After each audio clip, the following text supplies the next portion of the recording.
Jezebel. I don't think she's a Jezebel, and I'm going to tell you why. All right, here we go. Here's the story. I would really appreciate your advice on some things I've been dealing with in my 6-year marriage. Over the summer, I found myself involved with a coworker, and I never thought something like that would happen to me. When I first began working with this person, things started out innocent, with just talking and laughing at work. But about 6 months into working there, they told me how they felt about me and expressed interest even though he knew I was married. I continued interacting with this person at work because, quite honestly, I liked the attention. I was having marital problems on top of dealing with the loss of a baby, and I think subconsciously I just wanted to be wanted. I am well into my 30s, he's in his 20s, so I think I welcome the attention from a younger guy, and it even stroked my ego to have someone like that find me attractive. Recently, things went further than I planned, and while I did play with fire by flirting back, which I did feel guilty about, he wanted more and began to try and get physical with me at work. At that point, I felt super convicted and tried to cut it off. Long story short, I told my husband what happened, mainly because trying to hide text and becoming very attracted to this man and his attention was beginning to affect my marriage.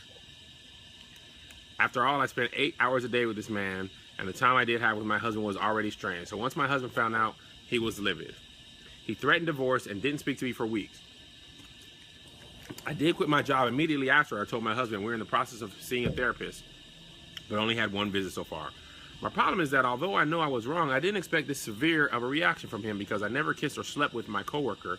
And secondly, I confessed to him he didn't catch me in anything.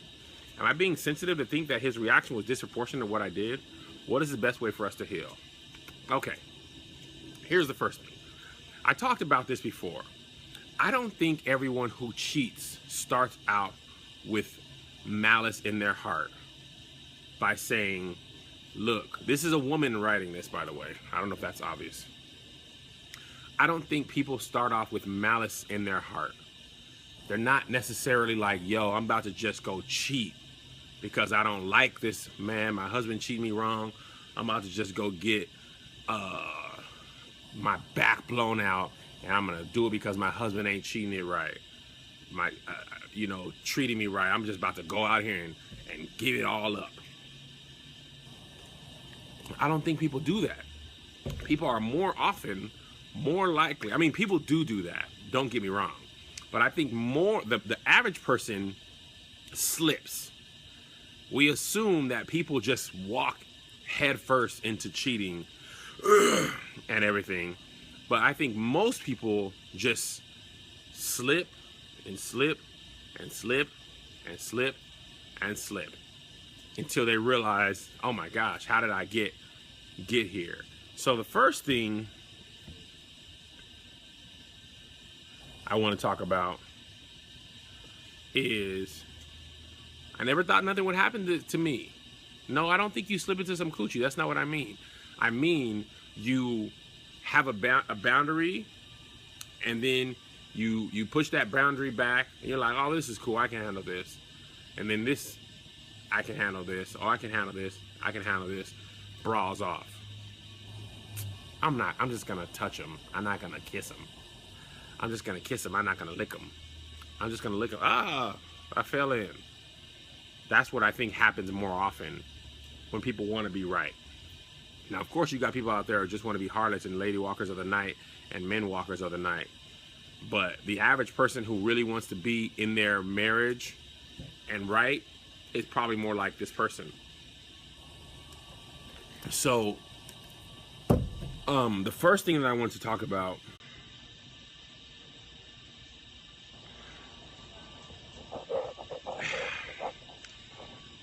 the love tank. The love tank is a term from Gary Chapman, 5 Love Languages. I need to take these glasses off, but I can't read the comments without them. Your love tank is how you feel emotionally loved and satisfied in your marriage. Okay?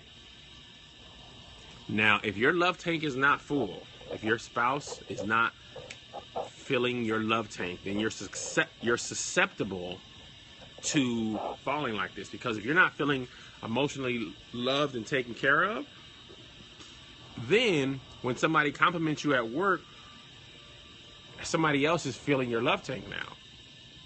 It should be filled by your spouse and your spouse alone. But if it ain't filled, it's just like a car. Look, my car is supposed to go on 91 gas. If I ain't got no 91 and 89 and 87's available, I'll take it. You're supposed to get the best gas, but sometimes in order just to make it go, you'll put anything in there. And that's not even the right gas for your car. Some cars need premium gas, but they'll run on 87. And that's just how your marriage is. Your love tank is designed to be filled by your spouse. But if it ain't filled, it'll be filled. If you are having trouble at home and somebody else is like, man, you look good today, and you ain't heard you look good today, we're humans. We are human beings who want to be wanted, want to feel love. She said she said, I want to be wanted. She lost a baby. She could be feeling inadequate. Her husband could be working a lot. I mean, it might not be on purpose, but for whatever reason, she's feeling inadequate and not wanted. And not wanted leads to rejection. And if somebody over there is welcoming you with open arms, then it don't matter how. And this is why people always wonder, how does this ugly person get this man? Look, man, the lower you are feeling about yourself, the worse you are feeling about yourself, the emptier your love tank, the easier it is for anybody to fill it. He don't even got to be fine. He ain't even got to have a good job. He just got to be nice with a smile, or she. Whatever. So you wondering how that guy at your job is just, man, he ain't even attracted to them like that, but he is nice. He spent 5-10 minutes with me, and he complimented my dress. I really feel good about myself. I ain't been feeling good about myself in a while. Okay? That's how you walk into dangerous situation. The next thing I want to talk about, look, man, you ain't getting no attention, and somebody start paying you attention, it don't matter if that's not who you're supposed to be getting attention from. It's attention. If you get dressed, yesterday I wore a suit for a sketch, and I knew I had not worn a suit in over a year. And if I put that suit on and show it to Melissa and she don't mention nothing, like I'm in there getting dressed and she don't mention nothing about that suit, and I know I look good for her or try to look good for her, and everything everything I did was for her, and she don't say nothing, I'm gonna be a little bit like, oh, well, I mean, you know, I got this suit on and she ain't say nothing about it. And then I go to work, and the ugliest of all, it's like, boy, look at you in that suit. Look at you, boy, you on your way to court, you on your way to church. Oh, you clean, ain't you? You look really good, man. You look so good in that suit. I hadn't seen you in a suit. Man, all right. You look good. I'm going to be like, oh, Gargoyle. You so crazy, Gargoyle. Get out of here, Quasimodo. She'd be like, all right, I'm out of here. But you look good. I'm always talking about ugly people because I'm ugly. Okay? No, I'm not making no excuse. I'm just talking about what really is. Okay? Listen, guys. There's a difference between the way things ought to be and the way things are. A lot of times in the comments, y'all always talking about how things ought to be.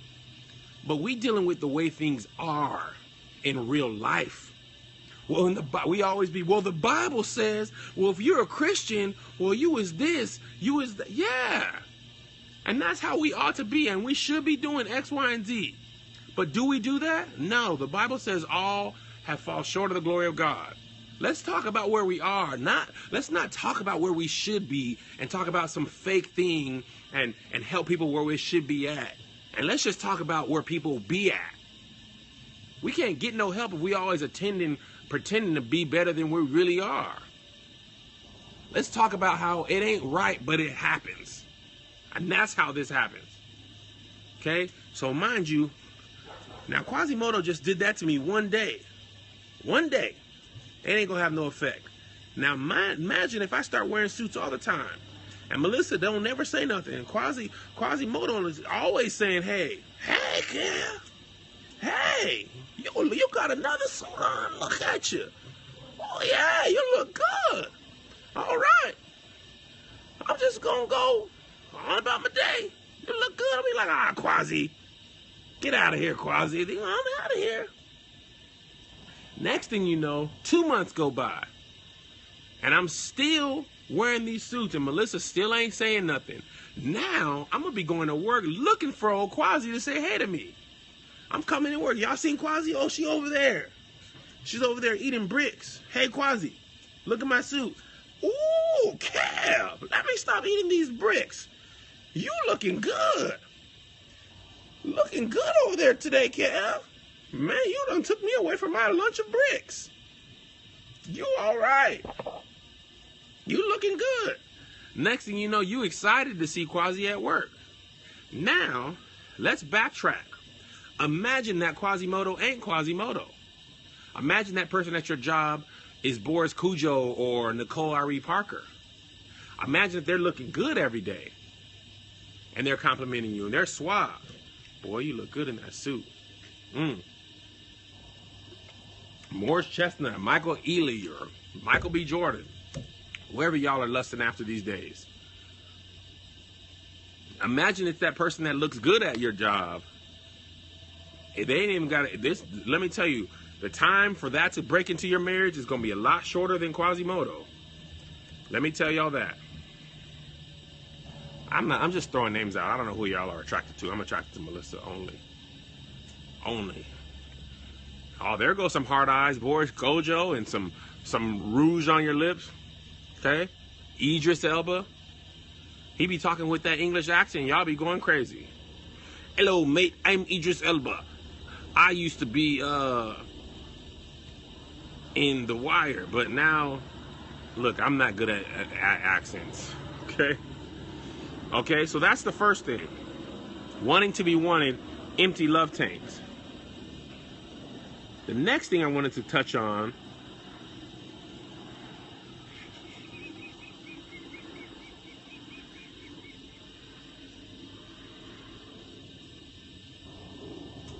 give me 1 second to see what I wanted to touch on before I go on. Oh. Now the guy told her how he felt. Straight up. Okay? He knew you were married. And he said, he told you how he felt about you and expressed interest even though he knew I was married. I've said this before and I'm going to say it again. It is your responsibility as the married person to respect your marriage vows. Okay? I could be mad at the man who pushed up on this lady, but it ain't really his responsibility to respect her marriage vows because he ain't married. She's married. It is your responsibility to protect your marriage, not the world's. The world didn't take no vows. So we always want to blame the cheater. Well, he's wrong because he knew he was married. Man, he ain't got no morals. He don't need to have no morals. Dog barking. He at least came at us straight. I know you're married. He came at her like fleece. I likes you. And I want you. And I don't care about your husband. Now, we can do this the easy way or the hard way. It's her responsibility to say, if you respected me at all and you knew I was married, you would stop there. But obviously, since you don't respect my marriage, then you don't respect me. And that should be the end of this here. Man or wife. If I'm wearing a ring every day, I got a picture of my family, and somebody's like, I know you're married, but I think you look good. Okay, then you don't respect me at all. And we shouldn't be talking. Because I'm a married person. What do you think? I'm going to get back to marry you and now we going to get together and you going to all of a sudden start respecting vows? Come on, man. These people ain't care about your marriage. I don't trust nan bit of no one. Like she said, she started off innocent. Lots of stuff starts off innocent. What's up, Pastor Randall? A lot of things start off innocent. But it's only innocent to you. I don't think the other gentleman at your job ever had some innocence in his heart. He had a bullseye on that vagine. And he had cruel intentions to get that vagine by any means necessary. He was just waiting for you to make a mistake. I was watching Narcos, and they said the bad guys got to get lucky every time. The cops only got to get lucky once. He's only needs you to fall one time. You got to fight every time. You got to keep your guard up. You got to be ready and fully prepared. He just needs you to fall one time, and that vagine is his. And mind you, this can happen with either sex. This is just, in this letter, it's a woman. Yes, I'm feeling better. Okay? So let's not expect people that we're not married to to be respecting our marriage. Because sometimes we don't respect our own marriage. And how can he respect our marriage if he told you he knows you're married and he's still going to come after you and you still entertaining him? Then he's like, man, you don't really respect your marriage like that. Okay? All right? So don't expect these people out here, man. They're just martyrs. It's like when you're watching 300 and you got the 300 dudes out there and you got the whole army of other people that are just hired swords. You don't never want to fight somebody who has some skin in the game. Martyrs are just hired swords. They'll fight. But if things are looking bleak, they'll run. So if that person ain't got no skin in the game, it don't cost him nothing to get none of that vagine. Because guess what? Ain't no consequence for him. He's not married. Okay, let's move on. All right. Playing with fire. The next part of this is really she's playing with fire. And honestly, guys, we're going to be honest. I was in this situation. I didn't let it get this far. But I was texting somebody I shouldn't have been texting. And it wasn't even for no attention. I just was having some conversation. And I talked about this in previous podcasts. And that's why I can understand where this came from. Because I didn't have malice in my heart. But I wasn't protecting my marriage enough. Okay? So, I forgot my point. I was just talking about this. Playing with fire. Playing with fire. You flirted, he flirted. You flirt, he flirt. You flirt, he flirt. Eventually, he gonna go for the kill. So when he pushed up on you physically, they ain't finna just be flirting for years at a time.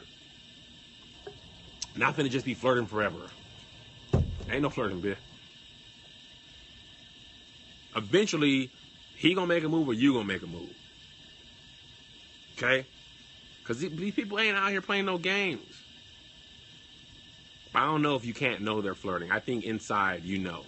There's a difference between being kind and flirting. There's a line that's crossed. Hello, how was your weekend? That's being kind.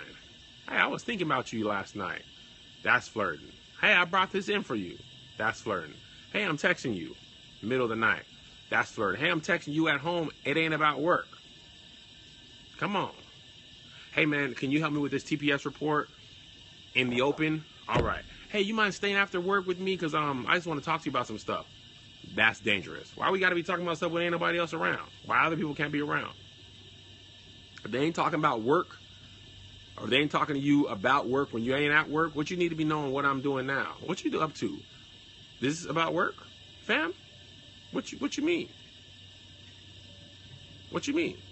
Gifts are flirting. Special gifts to the right person. Special gifts more than once, I feel like. Could be. Because one time I got all the editors at my job cards, and some of our editors are female. I didn't go up to one female editor and say, hey, man, you've been doing a great job. Actually, I probably could have done that. I don't know. I think it depends. I think most people know when it's innocent and when it's flirting. Let's just focus on work. That's my key. Let's focus on work. Focus on work. Okay, now here's the next thing. Let's talk about this part. See, this is why I don't play with the work husband thing. That's why I don't play with the work husband thing. Because you end up spending more time with people at work than you do with your spouse. You're asleep from 10 to 6, say. You're at work from 9 to 5, 9 to 6. You're there 8 hours a day, 40 hours a week. You get home, you spend 2 or 3 hours with your spouse, then you fall asleep. You're spending 2 or 3 hours with your spouse and 8 hours with the person. Dangerous territory to be talking about stuff other than work. All right, now let's move on. Amen. She confessed to him. She quit her job. Mad respect for that. She showed him, look, man, I'm serious about this.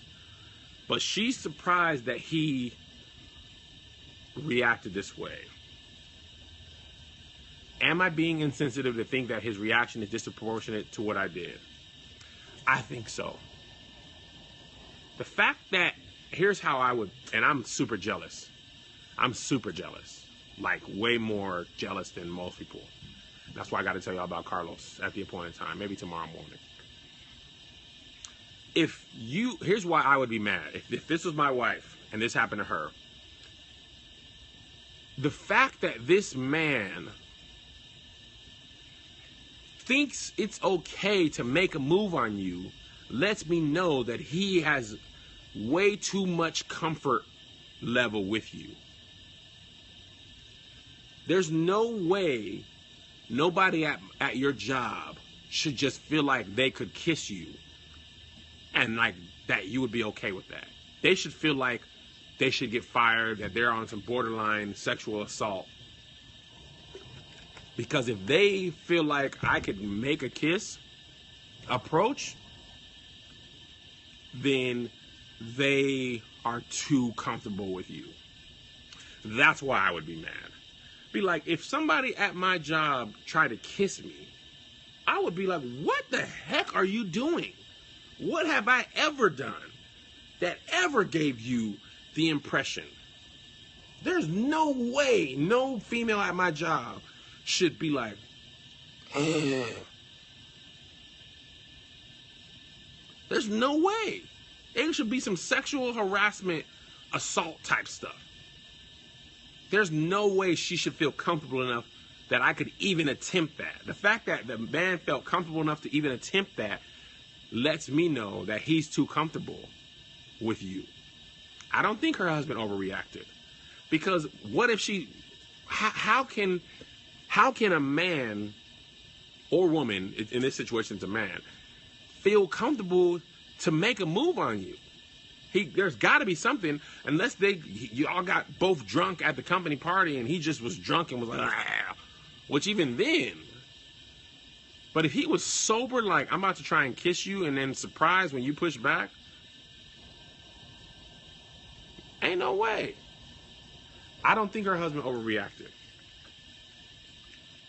She didn't actually treat, but emotionally, she was gone. Emotionally, she was way far down, and the physical was following ahead. Emotionally, he gave her enough to feel like he could shoot his shot. People can find you attractive at your job and all that, but they should not feel comfortable enough to shoot their shot. I don't care if I'm the best looking person in my office. Ain't nobody should feel comfortable enough to shoot their shot with me like, yo, I know you're married, but not what? Racial slur, please. Yeah, women be out of line. Okay? So I don't think your husband's reaction is disproportionate. Let me tell you, if that was my wife, I would have been the same, if not more, upset. Did that light just go down? The same, if not more. The same for engaged people. I think so, because y'all plan on getting married. Y'all plan on getting married. Okay? Now she says, I can see you feeling, I can see you being surprised that your husband is that surprised. But look, in his mind, the man already has you. In your husband's mind, that guy already has you. You flirted. He done tried to kiss you. In his mind, y'all already had too much of an emotional connection.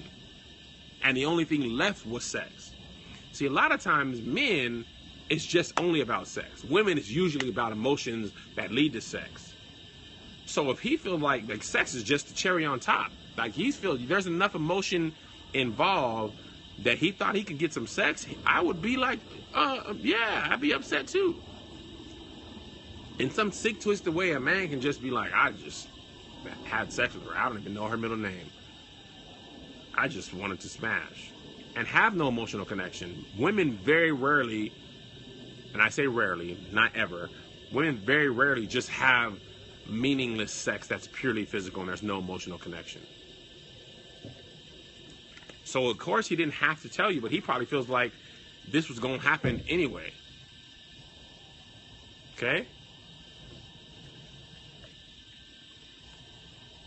What is the best way for us to heal? The best thing that you're going to have to do is reestablish trust. What you have is lost trust.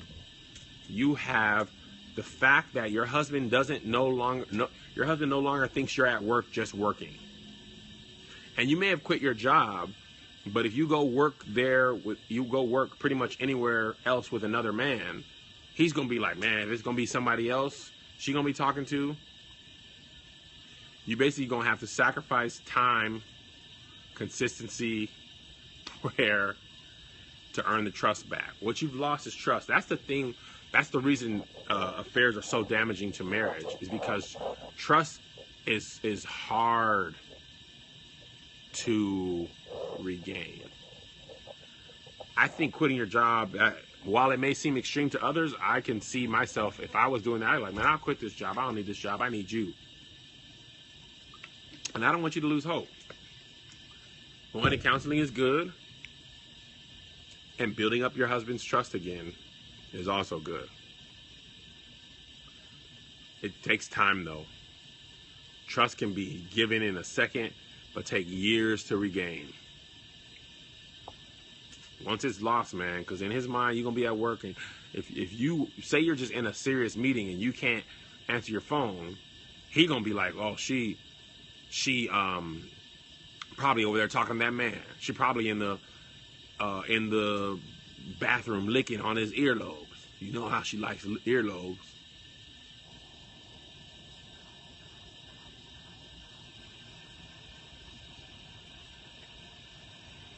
I would be nervous.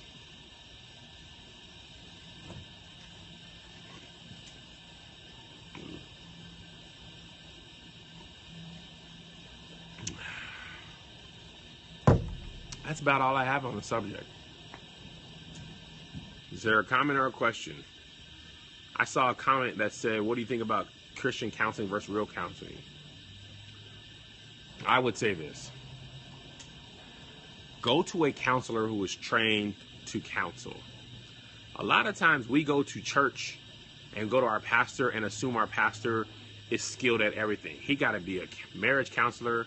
He's got to be a plumber. He got to play the organ. He got to be well versed in the Bible. We asking him to counsel marriage, him or her, and he may not be trained to do that. Counselors go to school to do stuff. We just assume because our pastor is a spiritual person that they know how to counsel marriages. They don't know. They may not know. They may do it because of, they want to help, but that doesn't mean they know what they're talking about.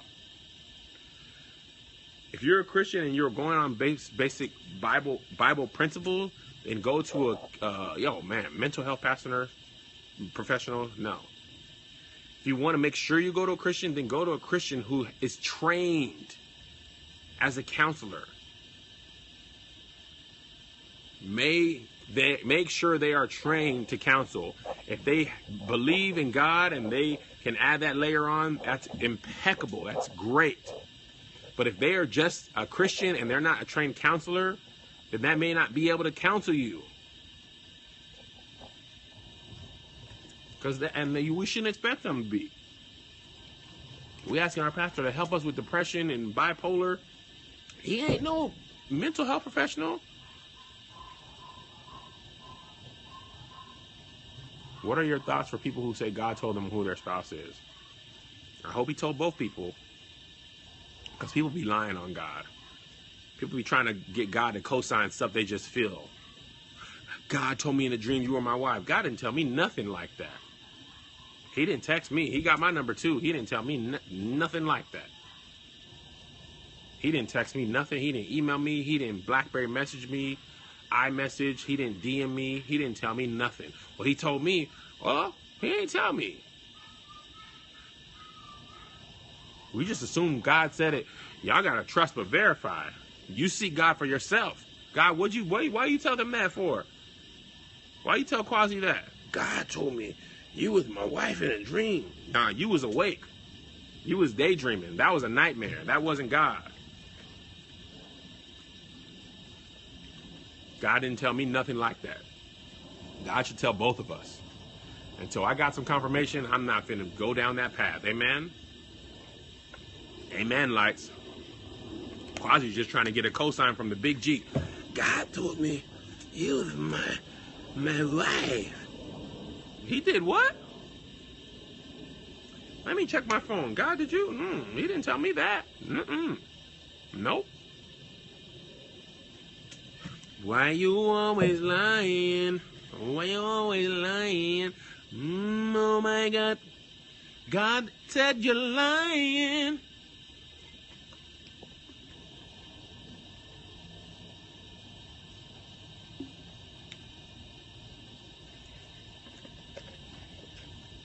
Oh my God. God's up there like, I did not. I didn't. I didn't. God's in heaven like, nah, fam-a-lam. I didn't tell them. They are lying on your boy. Why would I tell them that? Why would I tell them that? Study to show thyself approved.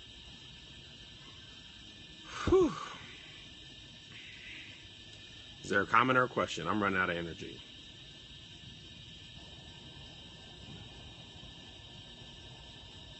God, like, I don't know why she put my name in it.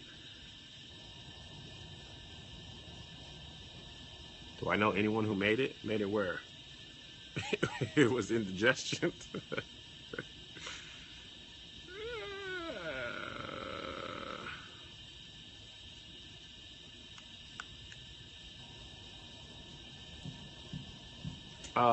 Miss Maggie, you gotta hatch that egg, man. People who with eggs get blocked.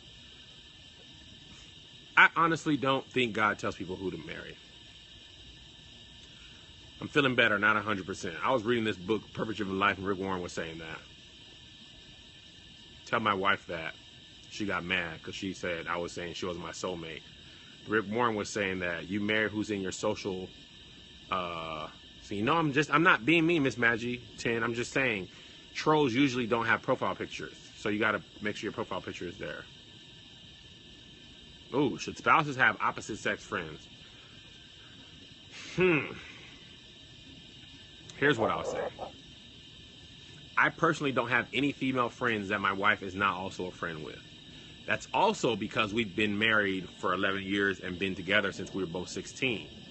But I realized that if you were married at 35 and you just got married, there's chances that you should that you would have friends of the opposite sex. All I'll say is this: as long as the peen can go in the vagine, be careful, because your friend may not be happy that you married them and not him or her. Oh, she's just my cousin. People be having incest. Y'all ain't even real cousins. Look, sometimes that familiarity, man, we've been friends for so long. Oh, slip, a boob fell out. I licked it. I don't know what happened. So I'll be careful. I don't know enough and haven't done enough to say it's impossible. But like I said, man, everybody in a marriage don't respect it. No new friends, no new friends. I had a friend, now we're getting married. Because everybody in the friend zone ain't trying to stay there. Amen. Y'all seen the movie My Best Friend's Wedding? Was Julia Roberts happy in that position? Oh, we've been friends before. She wasn't trying to be friends no more. You trying to get married now and not to me? The devil is a lie. God told me you was my wife. Why didn't you ask me to propose? I didn't think nobody else wanted you. But now somebody else does. Shoot. Everybody ain't trying to play the game straight up, man. And we be naive to think that they are. You got to stop being naive and think that everybody's on the up and up. Trust no one. No one. I don't trust myself. I don't even put myself in a position to fail. Because I'm a man and my peen ain't got no morals. And vagine ain't got no morals. So if I'm in a room with a beautiful woman and I don't have I don't put myself in that position. I just don't. Is it okay to be needy in a marriage? Is there such thing as too much attention? Of course there's a such thing as too much attention. And neediness can get annoying. I think we are interdependent, but we shouldn't be over-dependent. You should have your own identity within the whole. Thank you. These are Gucci glasses. And I bought them so I could say that these are Gucci glasses. So I could stunt. Is there a comment or a question? I don't know why people see. I have my head crooked. My glasses are straight, I think. I don't know. Maybe my ears are off-centered. Kev is wise and cool. I agree. He's a great man. Yeah, these are Gucci glasses. See? Stunting on y'all on the gram. Only bought them so I could say, y'all see these glasses? These are Gucci's. All right. If there's nothing else, all hearts and minds are clear, we're going to close. Let everybody say, amen. People leave the Lord. You froze on me when you answered my question, didn't hear it? The answer was yes, you can be too needy. I don't know who's coming on. Jay's in El Paso, and he ain't got good service, and Charlie and Sharice are separated. So JoJo said he wants to come on. So if he don't, that'll be it for tonight. Amen.